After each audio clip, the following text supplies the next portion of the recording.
think of vision, I think about the natural vision where you do see, you're seeing, your vision allows you to see what's in front of you.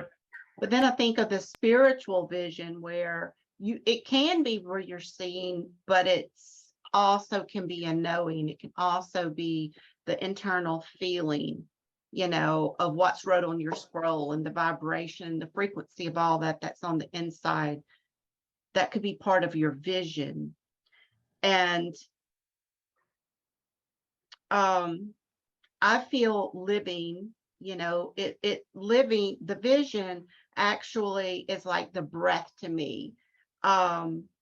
Vision lives, it moves, and it breathes, and it has a being that is in us. And within that, the vision, it's like the vision is in the heart, and out of what comes out of the heart that the mouth speaks. So it's still a flow, and it's still, like a whirlwind within us that is coming up and flowing up and out of us. It's part of the waters that comes out, because the vision, what's revealed in the vision is the wisdom to know and to understand, to work with the seven spirits, to have the mysteries and that imagination, and have those spirits to all be released within us. So for me, vision is a being on its own that releases so much that we've never really thought about until you had to start asking, within yourself, what is vision? That all these things start to flow. I guess for me, vision is what your core focus is for your life, that you establish, you define clearly. If it's clearly defined, then it's what keeps you moving in the midst of the shaking, in the midst of the storms, in the midst of distractions, in the midst of the attacks, or when you're by yourself and you don't know, and even when your emotions aren't on the board.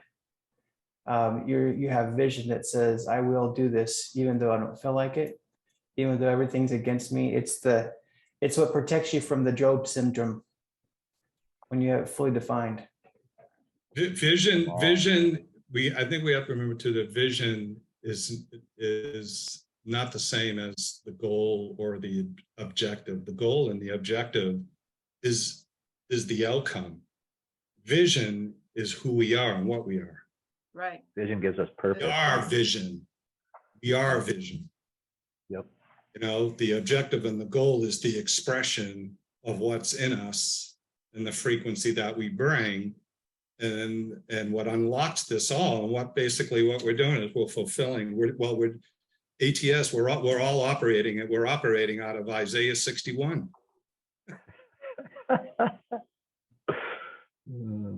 Awesome. It's fuel. Yeah. So I was just hearing this. So when Jesus, his mission was the joy set before him, he endured the cross. So joy, and the being joy, righteousness, peace, and joy in the Holy Spirit is fully affected and fully integrated in how we see vision, because it brings strength, and then it brings provision. I love the whole provision. I think Piper, and actually we've all been actually talking about provision, because what we out of our heart, everything we see comes out. We live and we provide. He provides everything we need to go there. And so seeing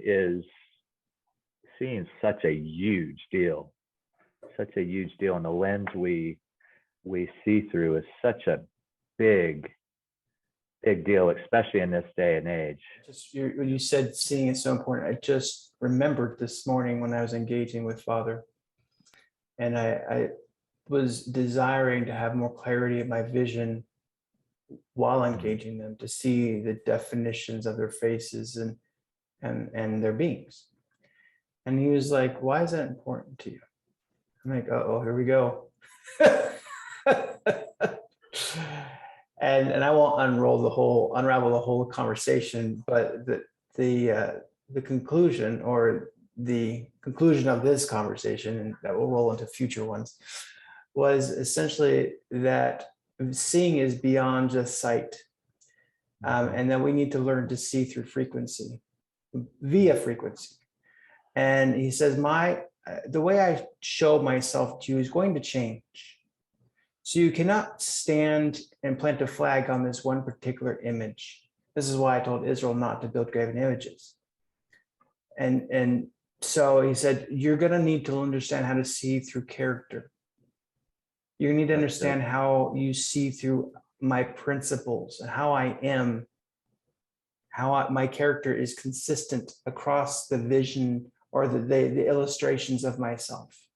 You need to understand how the nuances of and the details of my being, my fragrance, my character, my way I express myself in the non-visual ways, because I will change the way you see me as you grow in maturity or in context of what I'm trying to explain to you. And in order for you to be able to see me in the new vision, you need to understand how to interpret me in my character. For example, yesterday or Tuesday, I went up with my kids, my family. We went into Gates, and he revealed himself in a way I'd never seen before. But I instantly knew it was him. If I didn't know who he was, I might have been put off by what I saw. I might have said, no, this is a bad vision, I'm stepping out. But because I knew who he was in character and in presence, I knew this is my father. And therefore I engaged him instantly because I had an understanding in my prior engagements. I'd built character and understanding, the map of his character in a sense. And so then I could see that what I was looking at was indeed my father, even though my previous expectations of who he and how he should appear to me had been come up against, is in conflict with.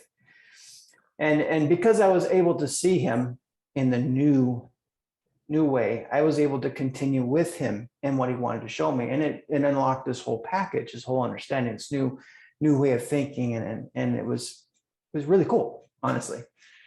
And actually in that engagement, he shifted the way he revealed himself to me, my vision shifted in that context to several different things, because I was willing to go there and not be locked into my previous understanding of how I should see him.